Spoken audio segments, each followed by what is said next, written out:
to share with you my story. And it's a story about how I learned to go after something more. It started when I was 8. And I remember visiting my great aunt in Chicago. And we were driving along in the car, and I was looking out the window. And being the thoughtful little 8-year-old that I was thinking about all of the jobs that existed in the world. So as an 8-year-old, I came up with teacher, doctor, lawyer, fireman. All great jobs. They just weren't me. And I remember feeling a frustration and this I don't want to fit in any of those boxes. They're great boxes, but they're not me. I want to find what I'm supposed to do. And then I was in high school, and I won the competition for the girl who got to give the graduation speech. And my graduation speech was called, Why Be Normal? It had 2 premises. The first was, why be normal? Because you can't. It's actually impossible to be normal. You can't have 2.19 children. And the second premise was that even if you could be normal, why would you want to?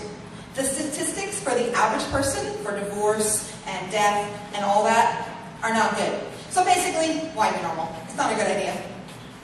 And when I was in high school, I was the valedictorian. I won awards as a drum major. I was on the debate team winning awards. I was heading up student council committees. I was in band and track. And then I went to college, and I was in the honors program, getting magna cum laude. On the outside, it looked like I was super performing well. Things were going amazing. The only problem was that I was actually spending many hours a day while in college, in my bed or in my walk-in closet, crying. I was really severely depressed. And I genuinely thought that I had nothing to contribute to the world. That the world would be better if I wasn't there. Which is obviously not true, but that's what I thought at the time. Now, my freshman year in college, I was introduced to Jesus. I was told the story about how he lived and died and rose for me and how he loved me, and I was very taken in by this God who loved me. The fact that somebody loved me, and especially God, was really amazing to me. So I spent a lot of time researching and trying to decide if the gospel was true, and I finally decided a week after my 18th birthday that it was. So I prayed a prayer and became a Christian. Now here's the thing. I had read the Gospels. I had read from Matthew to James during my winter break before I became a Christian. And I was very excited about these people who were turning the world upside down with their God and doing amazing things. And then I became a Christian, and my experience didn't match that at all. My relationship with God was really dry, and I was given a formula for how to relate to Him. I wasn't seeing any of the miracles I'd seen in the Bible, and I was so disappointed. And here's the thing. I had this ladder I had been climbing where I had been told if you get good grades, you go to a good college, and then you get a good job. So I had done all of that. I was in the college part. And I realized when I met Jesus that that wasn't what life was about. But nobody gave me a new ladder. So I was kind of just left there hanging. So I miraculously graduated. And I spent hundreds and hundreds of hours going through the papers. Now this is 20 years ago when there actually were jobs in the paper. You actually read a real piece of paper. Didn't go online. And I would spend hundreds and hundreds of hours, and I could not find anything that fit me. The truth is that my job was not in the paper. I mean, look at this. Is this what I'm doing right now in the paper? No. But nobody told me that back then, so I was trying. So finally, I sold everything I owned, and I moved across the Atlantic Ocean. And I ended up in Belfast because I was searching for something more. And at first, I didn't experience it, and I was very disappointed. And then, about 11 years ago, I had an encounter with God where I discovered that He was my dad, and He had created me, and I was His daughter. And He was mad, crazy, bonkers in love with me and adored me. And He became really tangible to me as my dad that I could relate to as His daughter.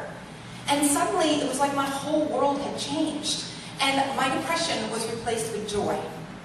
Now, I want to make something really, really clear. My worth and your worth is in the fact that we're God's kids. That we can be a son or daughter. That is where our identity comes from, and that's where our worth comes from. But I don't think it stops there. I really believe that God put in our DNA something unique that only we can contribute to the world. And I wanted to find out what that was. Now here's the thing, something very important that I discovered. If I'm doing it the wrong way, so let me save you some trouble. You don't have to strive to figure it out.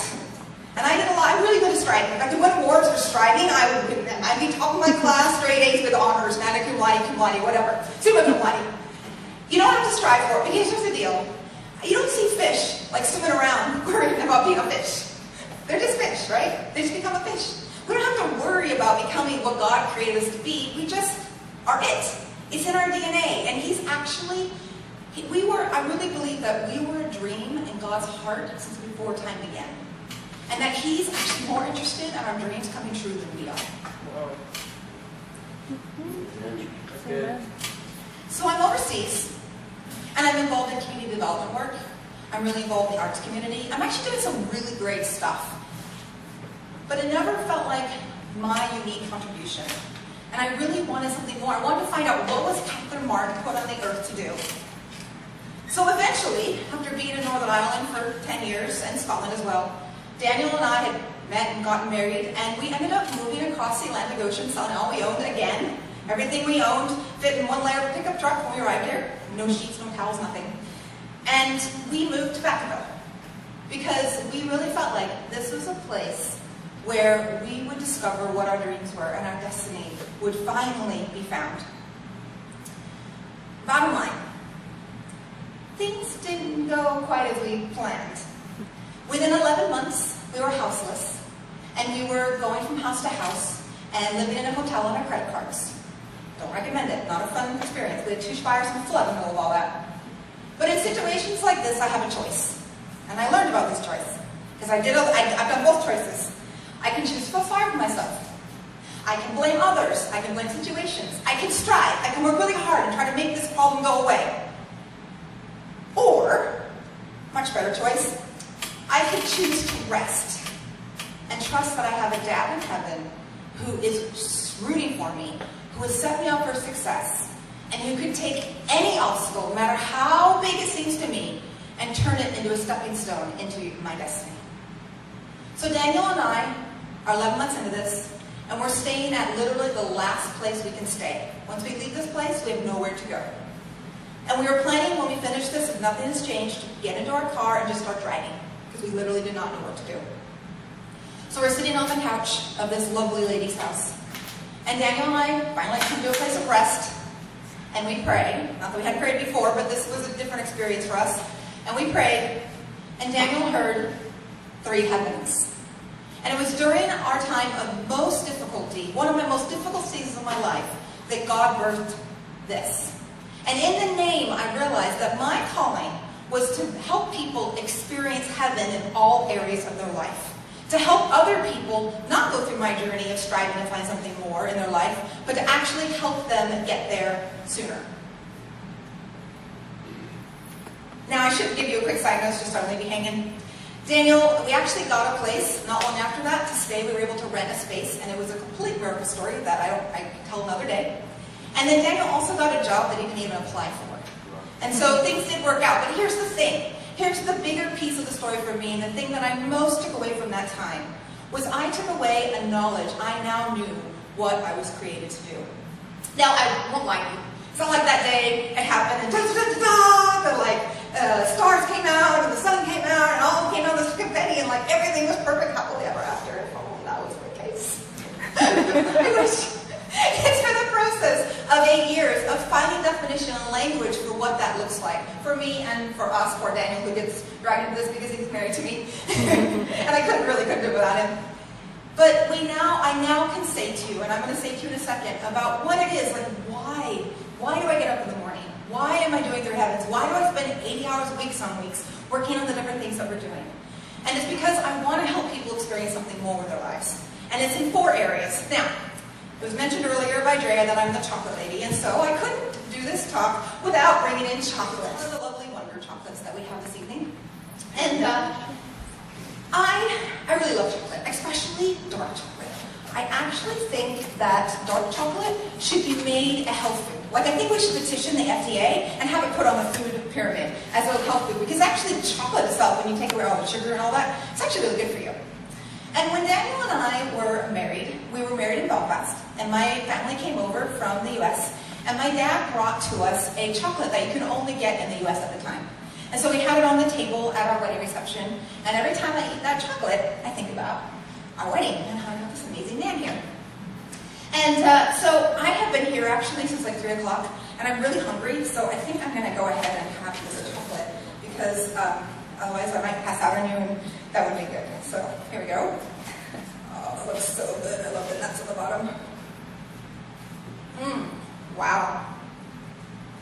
Okay, that's really good chocolate. So, how was that for you? Did you guys enjoy the chocolate? What do you mean no? But like, okay, hang on a second. So I showed you the chocolate, and I told you about the chocolate, the characteristics of chocolate, should be healthy. I told you a story about the chocolate. You watched me eat the chocolate. What do you mean you didn't enjoy the chocolate? What's the problem? I want to taste it. What's that? I want to taste it. You want to taste it? Oh, I see. Yes, you get to taste it. Here, Kyle will hand you out some chocolate. We believe, I believe, really strongly, and this is why I'm known as the chocolate girl, that just like no one can experience chocolate for you, no one can experience God for you. You can hear about Him, you can have people tell you their experiences of Him, but until you actually experience Him for yourself, it's not as good. And so I really want to help bring people into not just hearing about God, or not just even if they like know God, but it's just a dry relationship, or it feels mechanical or whatever, or even if they do know Him but they just want to know Him more. I want to bring people into more of a tangible experience of God. But I don't want to just leave it there.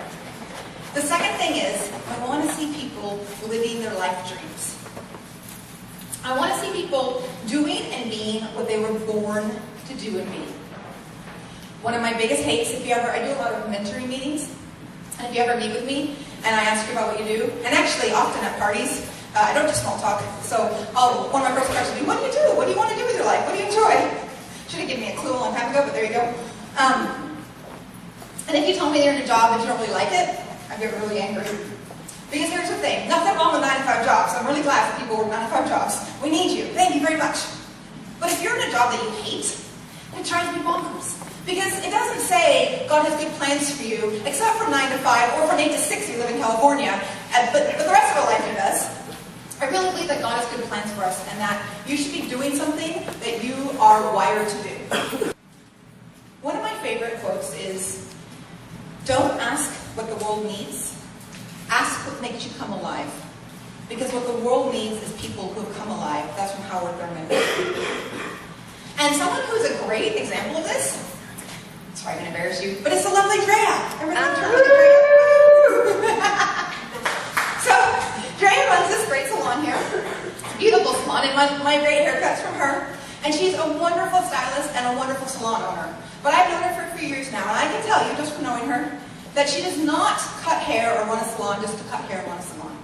She actually really wants to bring people into a beautiful experience. She wants them to go home and feel beautiful with their hair. She wants them to come in here and have an experience where they feel beautiful. And she also does projects where she helps raise, you might have seen out front there, she had a sign about raising money for clean water. And what a best way to get beautiful experience than with clean water. And so she is a brilliant example of it's not just a job that she's doing, it's actually something she's passionate about. And the job just helps her do that.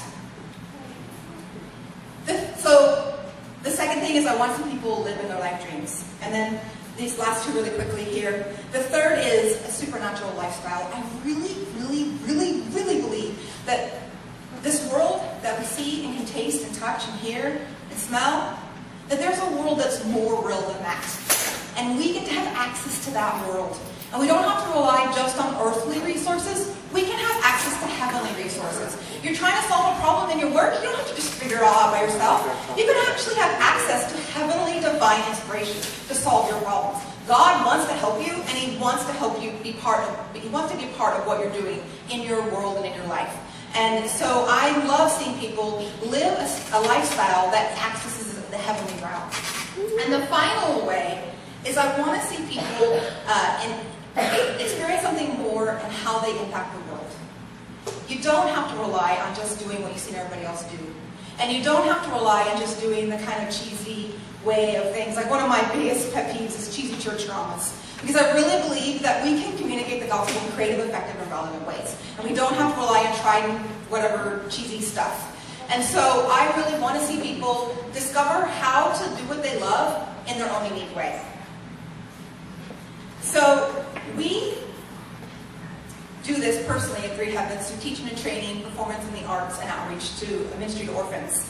And for us, really quickly, what this looks like is a community raising up and sending out creative world changers. We do Three Heavens Schools, which is a mentoring program, helping people figure out how they can impact the world in their own unique way. We do revival events outside church walls. We've been doing them in theaters for the last 5 years, and we're about to, hopefully this summer, take one into the park. We do inspirational speaking, where we travel and teach and inspire creative world changers. We create training resources. We hope in the future to do a thing called the Says Meter Project, which is turning orphanages into thriving families. And we're currently partnering with established children's homes and helping them bring a better experience to these children. So I want to close with one thing. I want to read for you my statement of why settle for less. And when I read it to you, I want you to think about what are some of yours. Why settle? Why settle for just hearing about God when you can experience Him for yourself? Why settle for just serving God when you can be a son or daughter? Why settle for contrived worship when you can come to God as you are? Why settle for a 9-to-5 job that you dread when you can live the dreams God put in your heart? Why settle for imitating someone else when you can fully be the only unique you? Why settle for earthly wisdom when you can have heavenly solutions? Why settle for relying on just natural resources when you can have supernatural provision? Why settle for orphanages when you can have thriving children's homes? Why settle for cheesy church dramas when you can communicate the gospel in creative, effective, and relevant ways? Why settle for less when God has all of heaven for you?